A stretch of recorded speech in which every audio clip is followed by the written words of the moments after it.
இந்த உலகத்துல எத்தனையோ பேர் நம்மை சுற்றி இருக்கிறவர்கள் இந்த அவிசுவாசமான வார்த்தைக்கு கீழ்ப்படிஞ்சாங்க. அவிசுவாசமான வார்த்தைக்கு அவங்களுடைய செவிகளை கொடுத்தாங்க. அதனாலதான் நிறைய பேர் இன்னைக்கு தோற்று போயிருக்கிறாங்க. நிறைய பேர் பாருங்க, இந்த மாதிரி சொல்லுகிற வார்த்தைய, பலர் சொல்லுகிற வார்த்தையை ஏற்றுக்கொண்டார்கள். ஆமா ஆமா, நீ சொன்னபடிதான், என் புள்ள மரிச்சு போச்சது உண்மைதான், என் பிள்ளை இறந்து போயிருச்சு, இதுக்கு மேல ஒன்றும் பண்ண முடியாது, நீயே சொல்லிட்டல்ல, நீங்களே சொன்னதுக்கு அப்புறம் என்ன இருக்குது, அந்த மாதிரி நிறைய பேர் ஏற்றுக்கொண்டார்கள். ஆனா உண்மையான ஒரு தேவனுடைய பிள்ளை அவிசுவாசமான வார்த்தைகள் யார் பேசினாலும் நீங்க என்ன பண்ணிடக்கூடாது அப்படின்னு சொன்னா அதை ஏற்றுக்கொள்ளவே கூடாது. இது சரியாகாதுன்னு அவங்க சொல்ற வார்த்தை உங்க காதுக்குள்ள போகவே கூடாது. ஆண்டவர் உங்களை பார்த்து என்ன சொல்லியிருக்கிறார்னா, கர்த்தரால் ஆகாத காரியம் உண்டோன்னு தான் கர்த்தர் சொல்லி இருக்கிறார். இந்த காரியம் நடக்காதுன்னு அவர்கள் சொல்லி இருக்கிறார்கள். ஆனா கர்த்தர் சொல்லி இருக்கிறார், காற்றை பார்க்க மாட்டேன், மழையை பார்க்க மாட்டேன், வாய்க்கால்கள் நிரப்பப்படும் என்று தான் கர்த்தர் சொல்லி இருக்கிறார். ஆனால இன்னைக்கு நம்ம ரொம்ப தெளிவான ஒரு முடிவு எடுக்கணும். இந்த 100 days ஜெபம் பண்ணாலும் உங்களுடைய ஜெபம் எதுல ஒர்க் ஆகும்னா ஃபெய்த்ல தான் ஒர்க் ஆகும். அந்த விசுவாசத்துல தான் நமக்கு பலன் கொடுக்கும். விசுவாசம் இல்லாத ஜெபம் ஆண்டவருடைய சமூகத்துல போய் சேராது. விசுவாசம் இல்லாமல் ஆண்டவர் அற்புதம் செய்வது கூடாத காரியம். ஆண்டவருக்கு அற்புதம் செய்யணும்னா ஒரு திறமை வேண்டியதில்லை. ஆண்டவருக்கு அற்புதம் செய்வதற்கு நமக்கு வேற எதையுமே கர்த்தர் எதிர்பார்க்கல.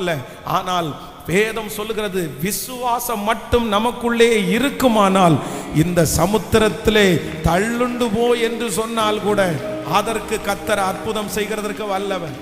ஆனால நிறைய ஆண்டவருடைய பிள்ளைகள், விசுவாச வீரர்கள் நிறைய பேர் இந்த மாதிரி யவீருக்கு சொல்றது மாதிரி வார்த்தையை சொன்ன உடனே அதை ஏற்றுக்கொண்டாங்க. அப்படியா, அப்ப எனக்கு இவ்வளவுதானா, நான் இனி எழும்ப முடியாதா அப்படின்னு போய் தற்கொலைக்கு போனவங்க எத்தனையோ பேர், வாழாம போனவங்க எத்தனையோ பேர், ஆண்டவரை விட்டு போனவங்க எத்தனையோ பேர். ஆனா இந்த யவீருவ மாதிரி சில விசுவாச வீரர்களை, வீராங்கனைகளை கர்த்தர் இன்னைக்கு தேடி வந்திருக்கிறார். உங்களை கர்த்தர் தேடி வந்திருக்கிறார். அந்த பிசாசு சொன்ன வார்த்தையை நான் இக்னோர் பண்றேன், அந்த மனிதர்கள் சொன்ன வார்த்தையை நான் ஏத்துக்க மாட்டேன், அதுக்கு எந்த பதிலும் நான் சொல்ல மாட்டேன், அதுக்கு எந்த பதிலும் இல்லை.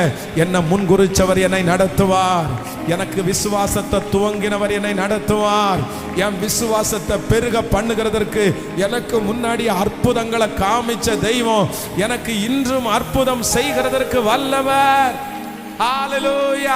இந்த வார்த்தைகளை அழிக்கணும். உங்க பிள்ளைகளை குறித்து பேசின வார்த்தைகளை நீங்க அழிக்கணும். உங்க எதிர்காலத்தை குறித்து பேசின வார்த்தைகளை நீங்க அழிக்கணும். அதை ஏற்றுக்காதீங்க, அதுக்கு ஜீவன் கொடுக்காதீங்க, அதை நம்பாதீங்க, அதுக்கு உங்க காதுகளை நீங்க செலுத்த கூடாது. அது சத்துருடைய மிகப்பெரிய தந்திரம். பாருங்க, தாவீது கோலியாத்திற்கு முன்பாக போய் நிற்கிறான். கோலியாத்தை ஏற்கனவே 40 நாள் எச்சரித்து இருக்கிறான்.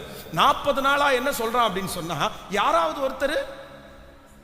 ஒருத்தர் வாங்க, என் கூட யுத்தம் பண்ணுங்க, என்ன ஒருத்தனை நீங்க ஜெயிச்சீங்கன்னா நான் அத்தனை பேரும் உங்களுக்கு பின்னாடி வந்துடுறோன்னு கத்திட்டே இருக்கிறான். அப்போ நான் நம்புறேன், அவ்வளவு இஸ்ரவேலிய படைகள் இருக்கும் போது ஒருத்தர் கூட முன்னாடி போயிருக்க மாட்டாங்களா? ஒருத்தர் கூட அந்த உணர்வு வந்திருக்காதா? நான் நம்புறேன், யாராவது ஒருத்தர் முன்னாடி கொஞ்சம் போலாம், சரி பார்த்துக்கலாம், இவன் என்ன பெரிய ஆளா, நம்ம போலாம் அப்படின்னு சொல்லி கர்த்தர் நம்மோட இருக்கிறாருன்னு விசுவாசத்தோட காலடி எடுத்து வச்சா அங்க இருக்கிற 2 பேர் என்ன சொல்லியிருப்பாங்க, டேய் உனக்கு எதுக்குடா இந்த வேலை, தேவையில்லாத வேலை, நீ போய் என்ன ஜெயிச்சிருவியா, உன்னால ஜெயிக்க முடியுமா, உன்னால ஜெயிக்க முடியாது, நீ கொஞ்சம் அமைதியா இரு, பாரு அவன் எத்தச்சோட ஆளா இருக்கான், கிட்டத்தட்ட 9 அடி இருக்காண்டா அப்படின்னு சொன்ன உடனே இந்த மாதிரியே ஒருத்தருக்கு ஒருத்தர் பேசி பேசி பேசியே நிறைய பேர் பின்னாடி இருக்கிறாங்க. இப்ப தாவீது அந்த இடத்துல வராரு. தாவீது என்ன சொல்றாரு அப்படின்னு சொன்னா, இல்ல ஒரு விசை சிங்கம் ஒரு விசை கரடி, இவன் சிங்கத்தை போல இருப்பான், கரடியை போல இருப்பான், இன்னைக்கு நான் பாருங்க இவனை ஜெயிச்சிருவேன்னு சொன்ன உடனே அதே வார்த்தையை பேசுறாங்க. நீயோ இளைஞன், அவனோ தன் சிறு வயது முதலே யுத்த வீரன், அவனை ஜெயிக்கிறதுக்கு ஒன்னால முடியாது. நான் சொல்றேன், என்ன ரெஸ்பான்ஸ் கொடுத்தான் தாவீது? அவர் என்ன ரெஸ்பான்ஸ் கொடுத்தாரு? என்ன சொல்ற? ஒண்ணுமே சொல்லல. அவனுடைய சொந்த சகோதரர்கள் சொல்றாங்க, உன்னுடைய துணிகரம் எவ்வளவு பெரிய இருதயத்துல எவ்வளவு பெரிய அகங்காரம் உனக்கு. நீ என்ன பெரிய ஆள் நினைக்கிறியா? நீ அந்த கொஞ்ச ஆடுகளை நீ மேய்ச்சிட்டு இருக்கிறவன், உனக்கு சும்மா தேவையில்லாம பேசிட்டு இருக்காத அப்படின்னு சொல்றாங்க. ஆனா வேதம் சொல்லுது, தாவீதுனுடைய காதுக்குள்ள நெகட்டிவா பேசுகிற, அவிசுவாசமா பேசுகிற எந்த வார்த்தையும் உள்ள போகிறதற்கு தாவீது இடம் கொடுக்கவே இல்லை.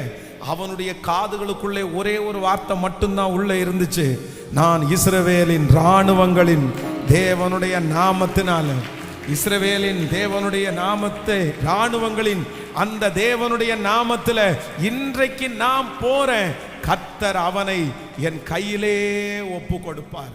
ஹல்லேலூயா.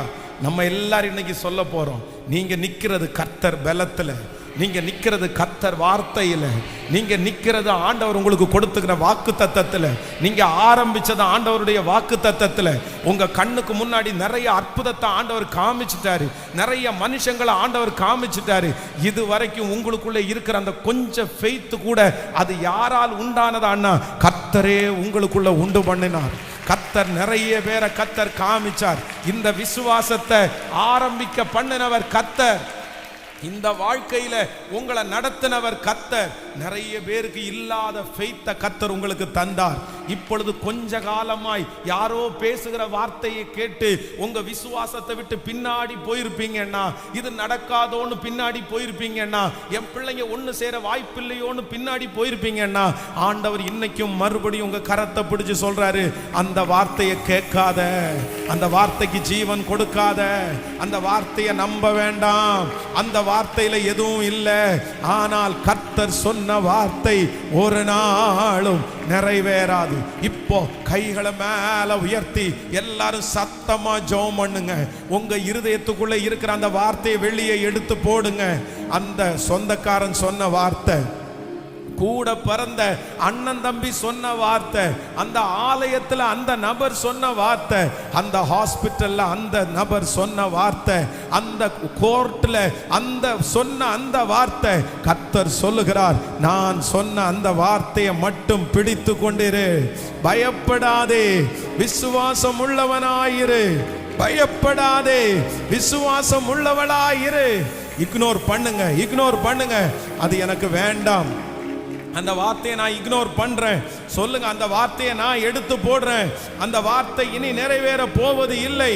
ஹல்லேலூயா, ஹல்லேலூயா.